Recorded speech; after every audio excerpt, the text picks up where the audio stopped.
al contrario.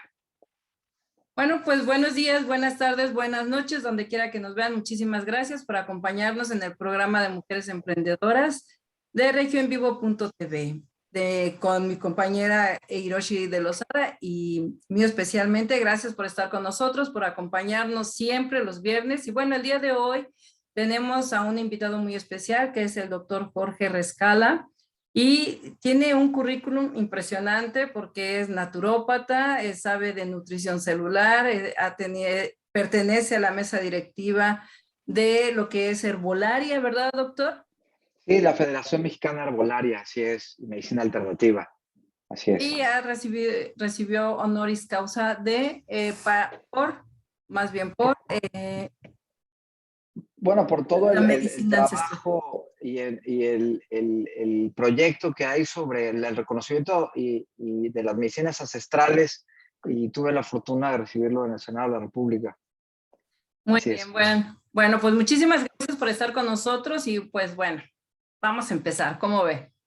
Claro que sí, encantado, Georgina. Muchas gracias por la invitación. Un saludo a toda la audiencia y muchas gracias por el espacio y por estar aquí con nosotros en esta plática que vamos a Gracias tener. por compartir sus conocimientos, doctor, por darse ese tiempo. Yo sé que estaba siempre muy ocupado porque además es fundador de Viani. Me gustaría que nos explicara qué es Viani. Bueno, Viani es un proyecto, la palabra en sí misma es del zapoteco, es una palabra que significa luz. Y el objetivo particularmente de este proyecto fue crearlo desde una perspectiva donde hubiera una visión integrativa de las medicinas. ¿A qué me refiero con integrativa de las medicinas? Normalmente cuando hablamos de medicina natural o alternativa es como un conflicto y una pelea brutal con la medicina moderna occidental. No me gusta darle el término de medicina alópata, porque además el término se lo acuñó Hahnemann en 1700, a finales de 1700, y era un término despectivo, porque por eso es la homeopatía, que tiene que ver con la semejanza de las enfermedades, y la alopatía, que era como lateralizar, ¿no?, a las enfermedades. En aquella época, bueno, el mundo se enfrentaba al ir redescubriendo lo que iba a ser la medicina moderna, hasta que llegó particularmente Virchow, que fue el padre de la patología celular a finales pues, del siglo XIX, que es cuando se cambian precisamente las medicinas ancestrales, o se dobla la página con las medicinas ancestrales, y de ahí empieza un camino hacia la construcción de lo que sería la medicina moderna, la medicina de las patologías celulares, la medicina científica, por ponerle un adjetivo, y esto no quita de largo que las medicinas ancestrales fueran medicinas de la ciencia. Al final del día, estas medicinas ancestrales que se retomaron desde hace pues más de 4,000 años, en algunos casos más de 5,000 o 6,000 años, nos podemos ir remontando a un pasado que es en Egipto, que es con un personaje muy importante de esa época, antes de Cristo, y estamos hablando de Imhotep. Imhotep es un sacerdote, después se hizo una deidad egipcia, pero al final del día era un médico. Y como médico crea y desarrolla a partir de la observación un sistema médico que se llama quemicina. Ese sistema médico lo podemos ver, lo podemos voltear a estudiar a partir de un pergamino muy antiguo que se llama el papiro de Smith. Se llama Smith porque, bueno, fue un coleccionista el que lo compra en una subasta, y era un hombre que se llamaba Smith y por eso se llama el papiro de Smith. Ese papiro de Smith, que data, estamos hablando casi un poquito más de 3,000 años, 4,000 años, estamos hablando de un tratado de medicina y de fisiología. Ojo, dije puntualmente de fisiología, que son tratados de ginecobstetricia, de neumología, de cardiología, de gastroenterología. O sea, estamos hablando de que este papiro adopta e integra todos los sistemas del organismo, y todos los pone como número uno cualquier cardiopatía o enfermedad del corazón, los adopta y los resume particularmente en el intestino. Entonces, desde ahí estamos hablando de la importancia que tiene el intestino y estamos hablando de Egipto, estamos hablando de Imhotep. A partir de ahí, bueno, muchos estudiosos van a Egipto a prepararse. Uno de ellos, que seguramente lo han escuchado N cantidad de veces, que es Hipócrates, el padre de la medicina, que además hoy apadrina la medicina moderna también, ¿no? De ahí viene el juramento hipocrático que cada uno de nosotros hemos hecho. Entonces, a partir de ahí, bueno, empieza a migrar toda esta información. Todavía los Ptolomeos, que es el mismo grupo de Cleopatra, que fue el último de los bastiones de los Ptolomeos, siguen conservando este sistema médico egipcio que se llama quemicina. La quemicina viene de una palabra que se llama quemi, que es tierra negra, hablan de las tierras negras. Y a partir de ahí, bueno, se pueden desprender muchísimos conceptos como las vírgenes negras de Europa y una serie de conceptos que vienen a partir de ahí. Digo, hablando un poquito, Georgina, de la evolución, de cómo llega a estas medicinas hasta el tema principal que tenemos el día de hoy. Pero me gustaría que el auditorio conociera un poquito esta trayectoria de cómo se fue gestando este proceso médico. Bueno, entonces, en el momento que los griegos estudian en Egipto, inmigran, traen ese conocimiento a Grecia, además que culturalmente y aparte Alejandro Magno hizo un trabajo enorme a nivel cultural, a nivel médico, a nivel ideológico, teológico, etcétera. Alejandro Magno hace una penetración, tanto que, bueno, funda muchísimas bibliotecas, la Biblioteca de Alejandría y todas las bibliotecas que generó que Alejandría era en honor a Alejandro Magno. Entonces, particularmente, este conocimiento va migrando, llega a Grecia a través de Hipócrates, de ahí se empieza a desprender algo que se llama la medicina de los humores o de los temperamentos. Hablar de humores es hablar de la sustancia del cuerpo y de los temperamentos de las temperaturas del cuerpo. Por eso hay una frase muy puntual de Hipócrates, es dame una fiebre, habla de la temperatura y curaré lo que sea, ¿no? Pero está hablando del sistema inmune del organismo. A partir de este proceso y de esta integración que hace Hipócrates, bueno, genera la medicina de los temperamentos que habla de 3 temperamentos. Y hay un personaje muy importante que seguramente el auditorio lo ha escuchado porque lo usó Maná en una de sus canciones, que habla de cómo quisiera vivir sin aire. Así es, va la canción de Maná. Y este personaje se llama Tales de Mileto. Tales de Mileto, en aquella época, que estoy hablando de gente antes de Sócrates, se llama filosofía presocrática, porque son todos estos filósofos que antecedieron a Sócrates y que no solamente hacían pensamiento filosófico, sino también tenían un pensamiento médico, una visión de la naturaleza y la integración del ser. A partir de esto, Tales de Mileto dice, hay un elemento que falta a la concepción de Hipócrates, porque Hipócrates habla de 3 temperamentos, que es flemático, que habla de la flema, de la sustancia del cuerpo, colérico, que habla del jugo biliar, y sanguíneo, que hablaba de la sangre del cuerpo. Ya tenemos 3 sustancias importantes del organismo. Pero Tales de Mileto dice, hay algo que nos hace falta. Hay algo que nos está faltando. El cuerpo creo que nos falta esa constitución de algo más que tiene el cuerpo. No lo sé describir porque a final del día, en esa época, pues no existía un microscopio, ¿no? Aunque se intuía el proceso, Demócrito de Abdera habla del átomo, ¿no? De esa partícula no divisible. Y vuelvo a insistir, no había un microscopio. Y bueno, pasarían miles de años para poder llegar a un microscopio electrónico y entender lo que era un átomo, ¿no? Pero bueno, Tales de Mileto retorna a Egipto, vuelve a retomar a Imhotep de alguna otra forma y regresa con un 4º temperamento, que es el melancólico. La melancolía habla específicamente de la proteína que se transporta en el cuerpo. Ahora, la ciencia puede decir que esa proteína es un tejido que sostiene a la pared celular que se llama integrina. y que es una glicoproteína. Entonces, básicamente, podemos hablar de, bueno, así se empieza a generar todo este proceso de esta primer medicina, por decirlo de alguna forma. Sí. Y de ahí los chinos, que también tenían un sistema médico que es de los más antiguos que existen. Así como los griegos están conceptuando los 4 temperamentos, los chinos contemplan los 5 elementos, ¿no? Madera, metal, agua, aire, fuego, etcétera, ¿no?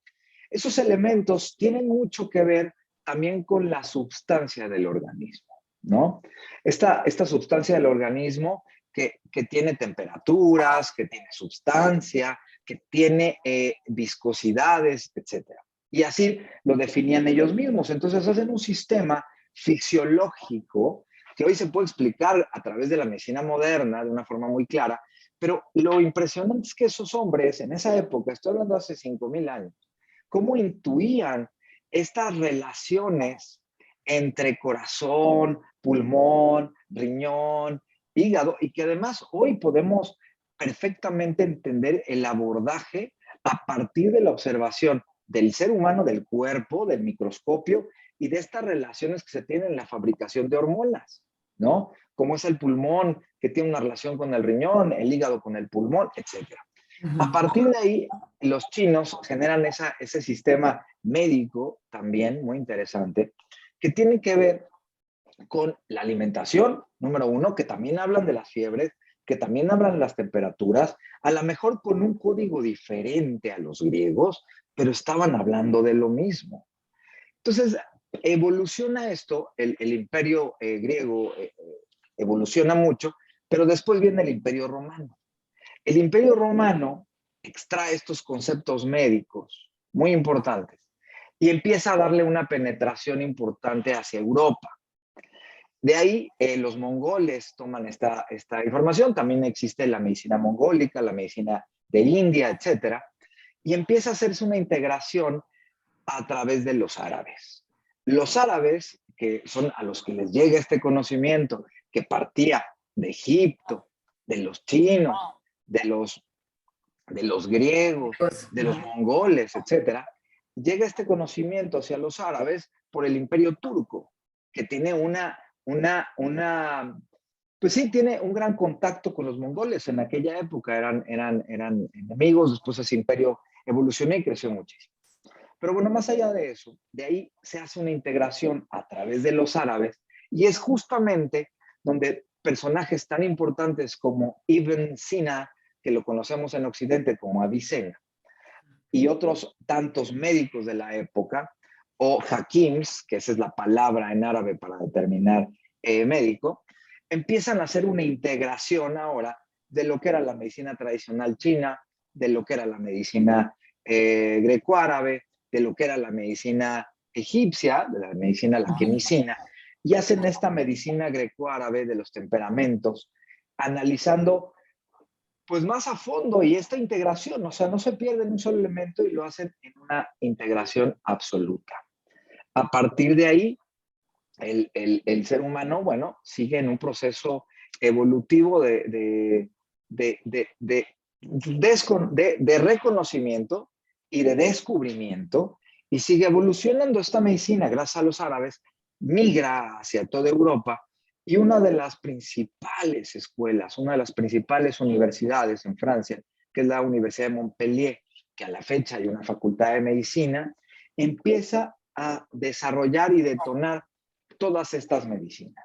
De aquí aparecen personajes tan importantes como Nostradamus, que están en los registros, que estudió ahí en Montpellier, personajes tan importantes ya en la farmacología o en la primer farmacología como Paracelso, un alquimista de Gran Presapia, Piccolo de la Mirándola, el maestro también de Nostradamus, etcétera, una serie de personajes que empiezan a aparecer en esa época, en la época medieval, que al día de hoy teníamos la época medieval como una época de obscurantismo, cuando realmente fue una época evolutiva muy interesante del ser humano, también de la medicina, personajes tan importantes como Giordano Bruno, que también hacían medicina. Y bueno, de la Facultad de Medicina de Montpellier surge el concepto de lo que es la naturopatía.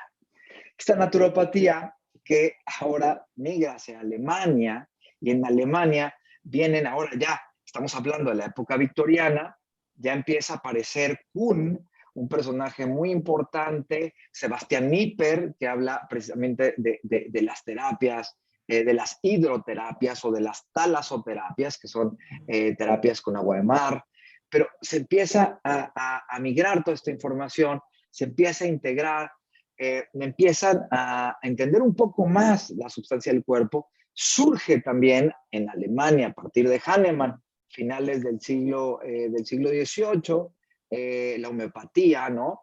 A partir de los conceptos que se tenían distorsionados, se empezaban a utilizar medicamentos como el mercurio, y el mercurio era toxiquísimo. Podemos hablar de personajes tan importantes como Chopin, romántico, de la época de los románticos, que se muere envenenado por mercurio, muere intoxicado por mercurio. Mozart muere intoxicado con mercurio. Beethoven también, con el tema tan complejo que tenía de los vestíbulos, de las paredes vestibulares del oído medio interno, muere también intoxicado por mercurio. Y bueno, Tchaikovsky, todos esos personajes tan importantes, bueno, Tchaikovsky murió de cólera, pero también ya traía intoxicación por mercurio. Entonces Hahnemann se da cuenta de eso, y se da cuenta además que en aquella época la medicina era un poco salvaje porque hacían sangrías. La gente pensaba que haciendo, cortando el cuerpo o haciendo pequeñas incisiones en el cuerpo, lograba sacar los humores, estábamos hablando de la medicina de los humores, como si fueran espíritus, y la verdad es que fue una distorsión del conocimiento, pero pensaban que haciendo estas sangrías lograban sacar la presión del organismo, cambiar las temperaturas, y lo único que lograban era debilitar al paciente hasta que finalmente moría. ¿Es cuando usaban sanguijuelas también? Es cuando usaban sanguijuelas, era parte de la terapia, dependiendo de la zona de Europa que estuviéramos hablando, ¿no? Ajá. Ahora, paralelamente, y lo que está increíble en toda esta época, en nosotros, en nuestro país, la medicina prehispánica era una cosa espectacular. Nosotros, dentro de la medicina prehispánica, teníamos especialidades. Había personas que veían el cuerpo completo, como la medicina interna lo hace hoy, cardiólogos, cirujanos, había subespecialidades que se entrenaban en medicina. Y de ahí sale también la herbolaria y el conocimiento profundo de la terapéutica de las plantas. Pero eran mundos paralelos, eran mundos paralelos. Al día de hoy se puede comprobar la influencia que tuvieron los vikingos, que llegaron por la zona de Noruega y fueron bajando hacia América, porque en aquella época el imperio era alascán, pasaba desde Alaska e iba por lo que es ahora México, por Tenochtitlán, y bajaba hasta el sur. Era un imperio gigantesco, de una cultura verdaderamente importante. Y sí, retomo la palabra cultura, porque hacían una cosmovisión, hacían de todo una cultura. Entonces, bueno, es más, los sacrificios eran impecables, las incisiones para la extracción de corazón eran impecables, de verdad, ¿no? Los españoles lo veían como un tema bárbaro, no era un tema bárbaro, era un tema desde una concepción diferente, desde una forma en cómo observamos y vivimos la muerte o cómo observaban y vivían la muerte. Cuando, si podemos analizarlo, pues a lo mejor esa época en Europa era muy bárbara y había un desconocimiento brutal. Finalmente nos llegaron a contagiar de viruela negra, de una serie de cosas, por la falta de higiene y por la cantidad de ratas que iban migrando, que fueron las ratas que transportaban de Europa a nuestro continente. Pero lo interesante es que esta influencia de la que estamos hablando, de lo que pasaba en Europa, de lo que pasaba en Países Bajos, llega también a nuestro país, a este continente de Alaskan, y entonces a partir de ahí se pueden hacer intercambios bien interesantes de la parte de salud. Y entonces estas personas que lograron estar en el continente, y hay vestigios y testimonios de este proceso, de estas migraciones noruegas hacia, bueno, hasta Quetzalcóatl, ¿no? Hay un principio ahí interesante que tiene que ver con estas migraciones noruegas. pues hay un intercambio muy rico sobre la medicina, que llega también a Europa. Entonces, bueno, todos estos personajes sigue evolucionando el concepto de la medicina, el concepto de la naturopatía, ya como naturopatía, ¿qué significa? Como tal, podemos encontrarle dos significados. Conocer la naturaleza de las enfermedades, esto es irnos a las causas que provocan los efectos, y la otra, como la naturopatía, es seguir a través de la naturaleza, encontrar a través de la naturaleza la salud. Son las dos visiones que podemos tener. Hay un libro que me gustaría recomendar al auditorio, que es de Annette Kerchekov, que hace una investigación. Ella hizo una investigación, es médico y hizo una investigación muy puntual sobre la salud y la enfermedad, donde se puede ver un poco este proceso evolutivo de la salud. Pero bueno, esta medicina, esta naturopatía, se empieza a ejercer en Europa, prácticamente en toda Europa, y tuvo un apogeo importante en Alemania y en Montpellier, donde se hacían esas precisamente las medicinas naturales, estaban estudiando, hasta que empieza el tema de las patologías, llega Virchow en Alemania, y a finales del siglo XIX, como yo comentaba, dice, a partir del día de hoy, 2000 años, 4000 años, le damos la vuelta a la página y se acaba con eso. A partir de hoy, la nueva medicina, la medicina moderna, es la medicina de las patologías celulares. Y empieza una evolución de la farmacología, el proceso de las vacunas, empieza a haber un desarrollo ahí, y ahí es donde realmente y tristemente es donde nos empezamos a extraviar. ¿Y por qué nos empezamos a extraviar? Porque empezamos a dejar de individualizar al ser humano. A partir de ahí, todo era para todos. Y se olvidó que de alguna u otra forma el terreno lo es todo, y cuando hay una bacteria o un virus, el virus es absolutamente nada si no existe un terreno propicio para que se genere. Entonces, bueno, pues nos vamos extraviando, nos vamos convirtiendo pues, ¿cómo lo podré decir? Nos vamos convirtiendo en comerciantes de la salud, por decirlo de alguna. Y a partir de ahí... Doctor, entonces, disculpe, una pregunta.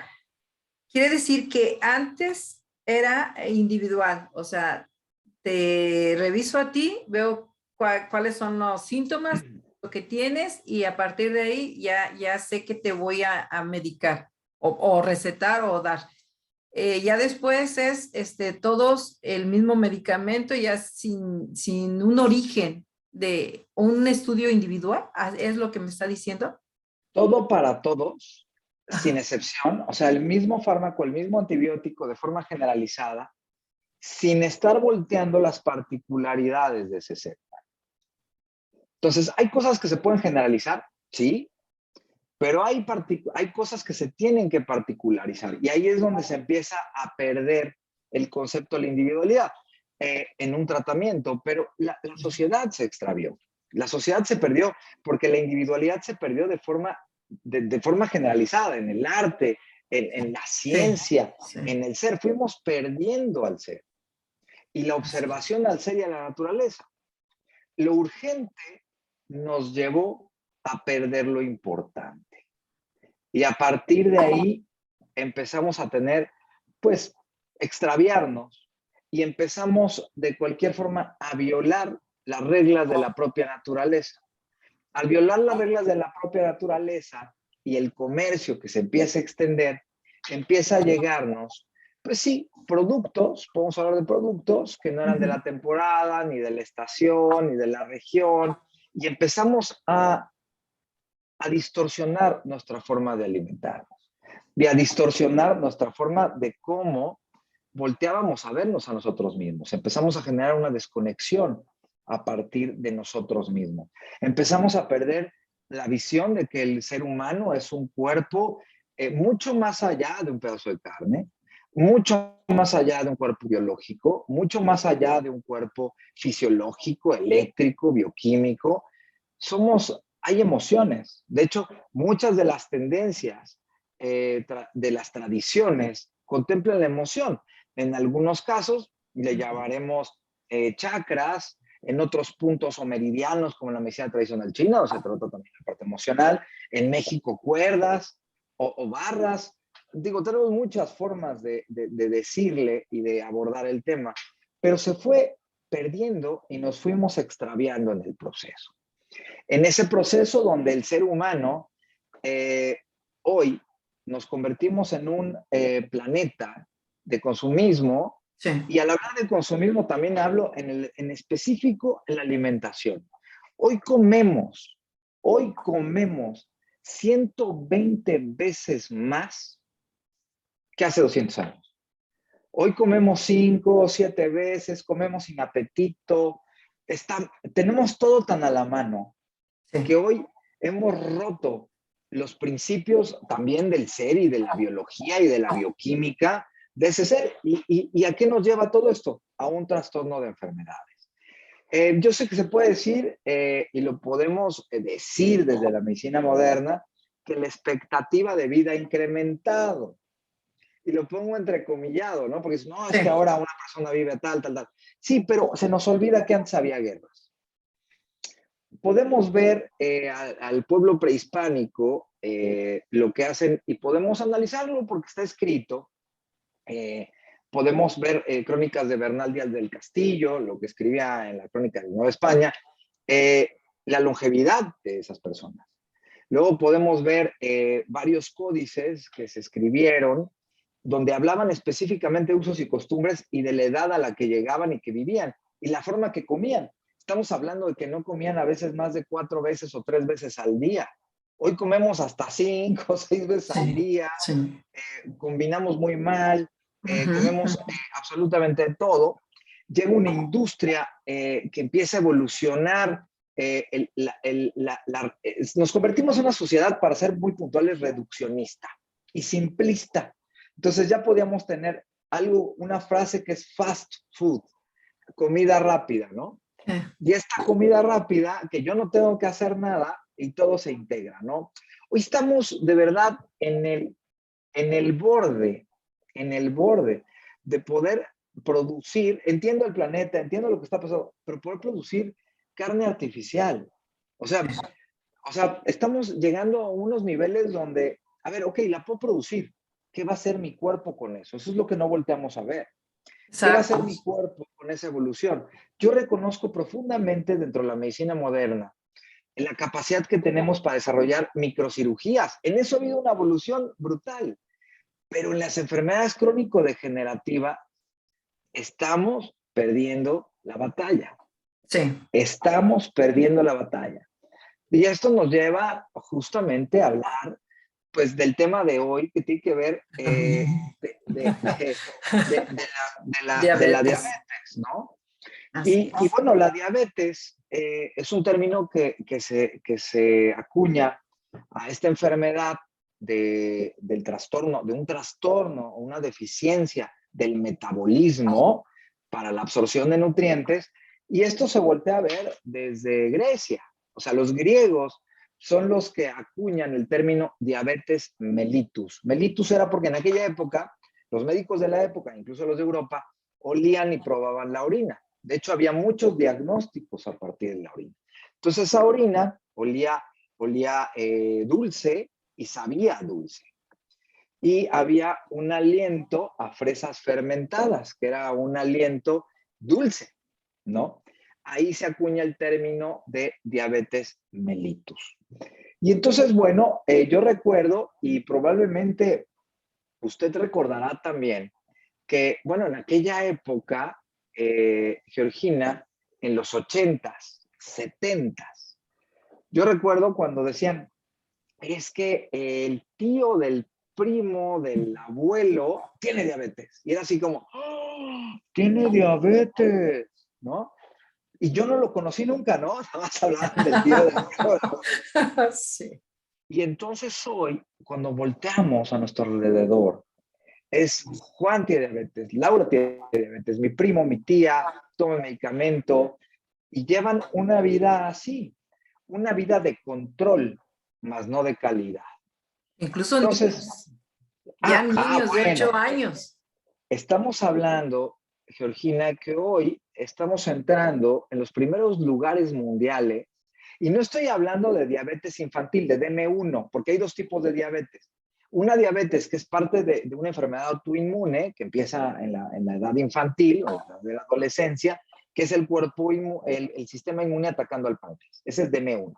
De la que yo hablo es la DM2, que es diabetes tipo 2, que es un trastorno a partir de la alimentación. Y es inconcebible que un niño de 8 o de 10 años al día de hoy tenga diabetes por un trastorno alimenticio. Y estamos logrando llegar a los primeros lugares mundiales en diabetes, no tipo 1, sino diabetes de adultos, por decirlo de alguna forma, diabetes tipo 2. Y esto verdaderamente nos debería de escandalizar, nos debería de asustar y decir, ¿cómo llegamos ahí? Y justamente lo que quiero es explicar, pues, cómo llegamos ahí. ¿No? Porque después de platicar un poquito la evolución de las medicinas, etcétera, que además teníamos un país delgado, no de obesidad, recordemos 70s, 80s, principios de los 90s y ya dándole un estirón, todavía éramos gente delgada Delgada, sí. y ahora tenemos un país, o sea, México, todo nuestro país, de obesidad de una forma que dices, no puede ser, es impresionante. Y la diabetes es de las primeras enfermedades que causan una serie de trastornos particulares como trastornos cardiológicos, en presión arterial, a nivel riñones, o sea, afecta muchísimas áreas. Y por otro lado, es una de los padecimientos más caros para llevar por parte del Estado. De hecho, durante todos estos años, gran parte de lo que estuve tratando de hacer, o sigo haciendo y sigo luchando por ello, es para que haya una integración de las medicinas ancestrales y naturales a nuestro sistema de salud, como lo logró Cuba.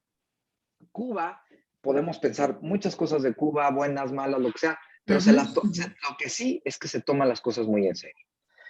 Yo lo que pude ver, constatar y vivir en Cuba fue cómo este modelo de integración, por eso hablo de los modelos integrativos, por eso Vianney tiene el principio del modelo integrativo, de integrar la medicina moderna con las medicinas ancestrales, porque no dejamos a ninguna fuera. Hablamos de medicina tradicional china, hablamos de medicina greco-árabe, hablamos de ayurveda, etcétera, muchos sistemas médicos que se practican en el mundo y hacer esa integración. En Cuba particularmente, después de que se acaba el Consejo de Ayuda Mutua Económica, ojo, esto no significa que en Cuba no haya diabetes, ¿eh? En Cuba realmente también hay casos brutales y en la población, pues sí, hay muchísimo, porcentualmente la diabetes en Cuba también es importante, más allá de que tengan medicina integrativa. Pero lo que sí hicieron después de que se acaba el Consejo de Ayuda Mutua Económica, cuando la Unión de Repúblicas Soviéticas Socialistas quiebra, en ese momento Cuba se queda sin el suministro de medicinas. Entonces, México manda una primera comisión de médicos homeópatas para poder apoyar, y el que hizo todo ese proceso y todo ese proyecto fue Raúl Castro. O sea, el que hoy en Cuba haya medicina tradicional, medicina natural, sea incluso una especialidad dentro de la medicina cubana, fue a Raúl Castro, que empezó con un grupo de médicos militares, un grupo de médicos cubano-militares. Entonces empiezan a entrenar con mexicanos, luego vienen los alemanes, luego los franceses, etc. Pero en Cuba también hay mucha diabetes. Ahora, el tema es que la diabetes ya estamos en un proceso en el cual es una de las primeras enfermedades y esa, más allá del SARS-CoV, de lo que hemos estado hablando, esa es una verdadera pandemia, Georgina. O sea, la gente verdaderamente muere, empieza ya ahora muy joven, tristemente, y este proceso tiene que ver con la alimentación y con la nutrición. Diabetes es 100% relacionada a un proceso profundo de desnutrición y un proceso crónico de inflamación celular. ¿Y esto por qué ocurre? Precisamente, al decir yo desnutrición, tiene mucho que ver con la forma en cómo nos alimentamos. Yo puedo decir que el día de hoy, y no solo en nuestro país, a nivel mundial, 90% de nuestra dieta es de carbohidratos y solamente un 10% es de proteína. No me meto o no me involucro si es proteína animal o vegetal. Estoy hablando en general de proteínas. Damos una sobreestimación también a las frutas. Y las frutas hoy, tristemente, ya los suelos están desertificados. Acabamos con el suelo del mundo, ya podría decir prácticamente el mundo. Y la fruta, la realidad es que ya no contiene los nutrientes que contuvo en algún momento. Hoy podemos hablar la fruta como costalitos de azúcar. Estamos hablando de la hidroponía, que al final del día la hidroponía pues da productos muy bonitos, pero vacíos. Entonces, la ingesta de almidones y carbohidratos es una brutalidad a nivel mundial. Y luego vienen pésimas combinaciones que hemos hecho durante tantos años y que estas combinaciones obviamente no me permiten hacer la absorción correcta. Entonces, ¿qué va ocurriendo en este proceso de la enfermedad? Bueno, la insulina, que es una hormona que secretamos en nuestro páncreas, que es, va horizontal, ¿no? La insulina en el islote de Langerhans, que es la cabeza del páncreas, se va a fabricar a través de una cadena que son 52 aminoácidos. Estos 52 aminoácidos, ¿de dónde se van a absorber? De la proteína. De la proteína específicamente, animal o vegetal.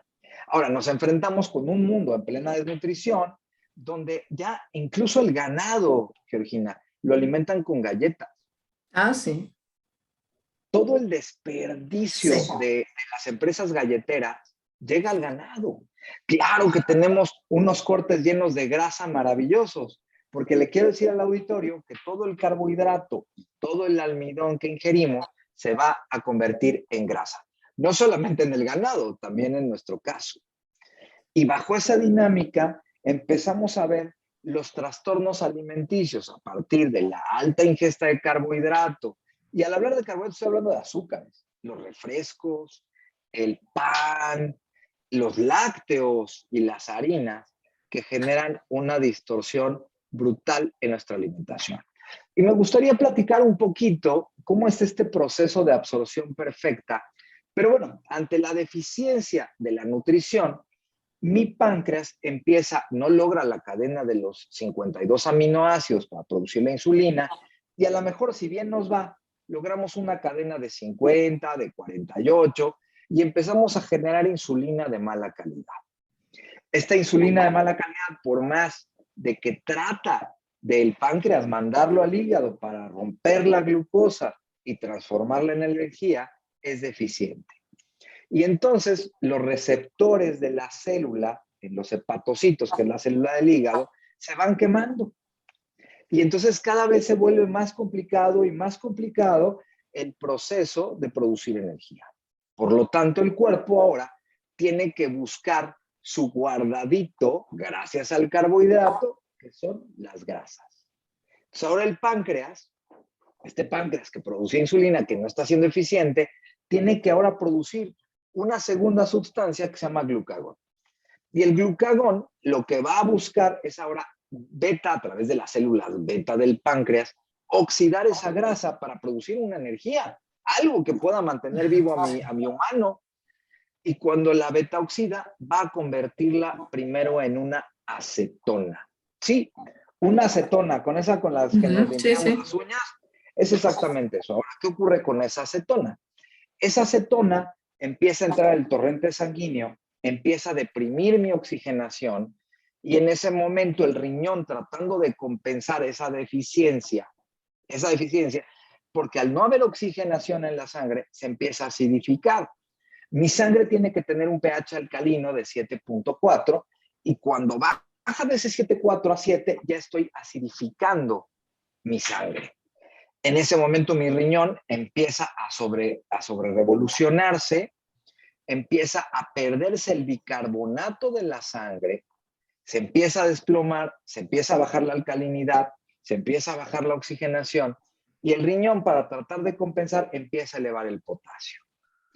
Eleva mi potasio, marca el ritmo al corazón y ahí puedo entrar en un infarto.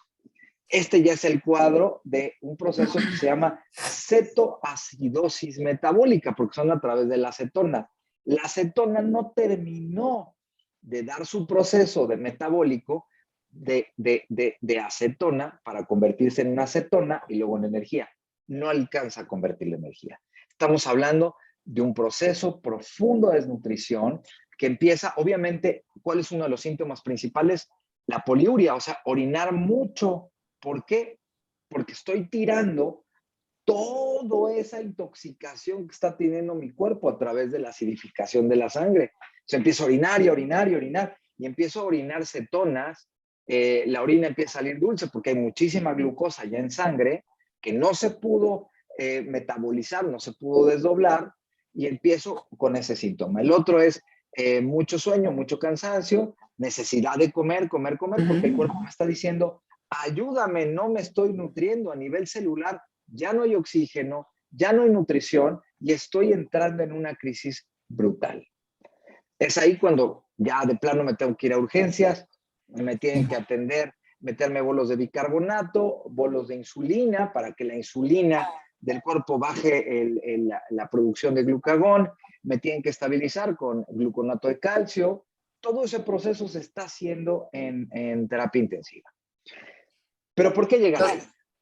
Nos quedan 2 minutos, doctor, pero antes que no se puede confundir también o se genera los problemas de próstata o es totalmente diferente. No, es absolutamente distinto. Particularmente la próstata, a diferencia de la poliuria de orinar, orinar, orinar, el problema de próstata es que el chorro es discontinuo y falta fuerza porque la próstata está muy inflamada. Y la próstata tiene una función muy importante en el hombre para bloquear el conducto urinario para poder eyacular. Entonces bloquea el conducto urinario. Pero cuando está inflamada, pues lo está bloqueando de forma constante y es ahí donde falla el chorro. En el caso de la diabetes, no. En el caso de la diabetes es básicamente orinar, orinar, orinar, orinar. Es continuo. Es continuo. Es ganas y ganas y ganas y ganas. Hay un proceso de deshidratación brutal, pérdida de minerales. El cuerpo está tratando de sacar, ¿no? Ahora, ¿cuál es la pregunta? Digo, tratando de ocupar estos 2 minutos de forma muy eficiente, siempre se nos va el tiempo, lo lamento, pero se me hace importante. creo que vamos a tener que hacer otro programa. Yo encantado.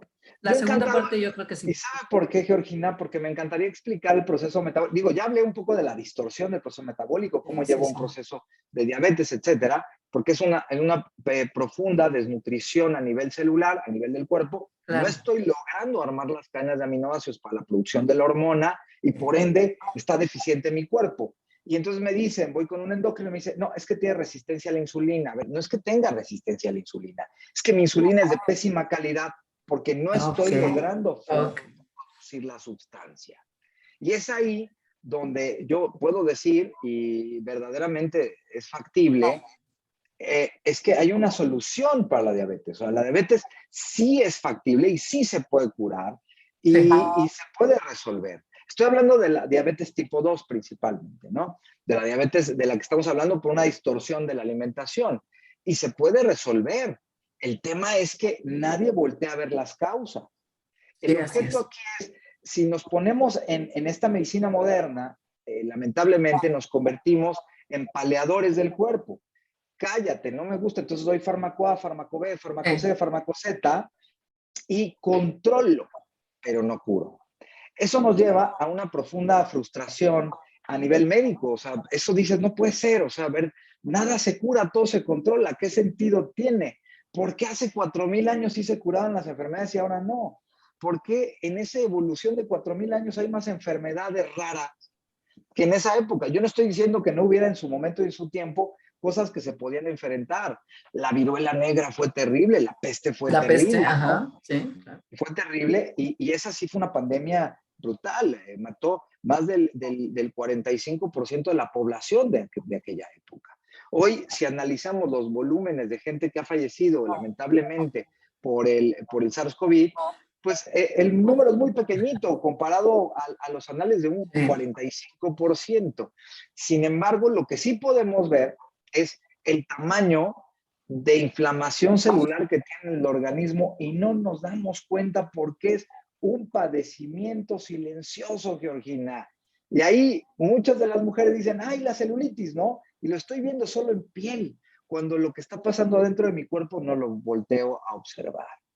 Entonces, bueno, en ese proceso, para mí se me hace muy importante que el auditorio pueda tener la claridad porque yo sé que hay muchísima información, el mitote es brutal, Sí. pero sí tener la claridad de cómo se da un proceso correcto de absorción y entender puntualmente lo que cada uno de nosotros hacemos y por qué este cuerpo se va distorsionando. No es que el cuerpo un día dijo, ay, qué aburrida vida tenemos, vamos a hacernos diabéticos, ¿verdad? O vamos a hacernos hipertensos. Este proceso tiene una profunda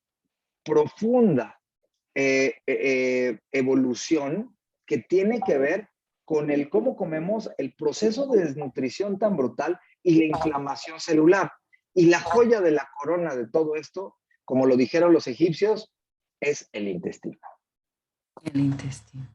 Perfecto, doctor. Mire, yo sí le pediría que hagamos una segunda parte porque me gustaría también que habláramos mucho, si le parece, de las vacunas.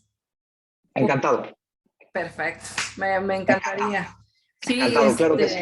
Sí, es algo que a mí me interesa mucho, tocar esos dos temas, terminar lo que es la diabetes, cómo Claro. podemos, a pesar de los alimentos que tenemos ahora, tan procesados o ya no tan ricos en minerales, cómo nos podemos alimentar, y la otra parte es lo de las vacunas, por favor.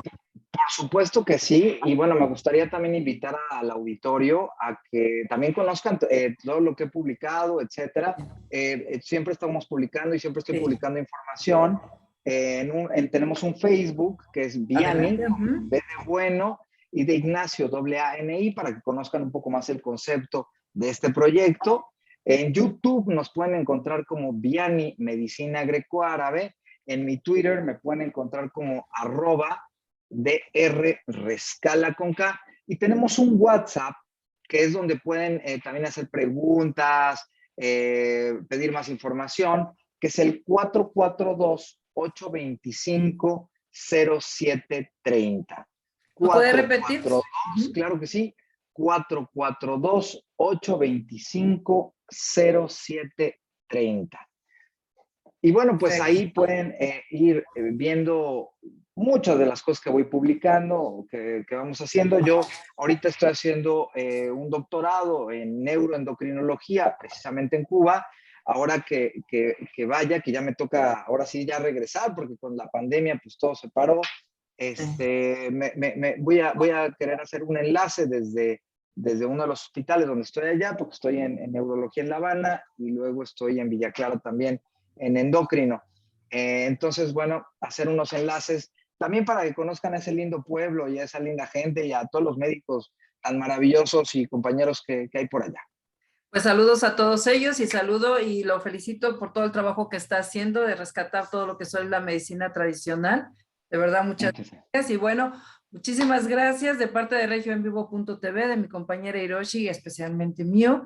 Y gracias y bendiciones a todos los que nos escuchan. Y recuerden, le queda pendiente la segunda parte. Gracias, doctor. Claro que sí. Hasta muy pronto. Un abrazo fuerte a su auditorio. Que tenga un extraordinario día, Georgina. Gracias. Gracias.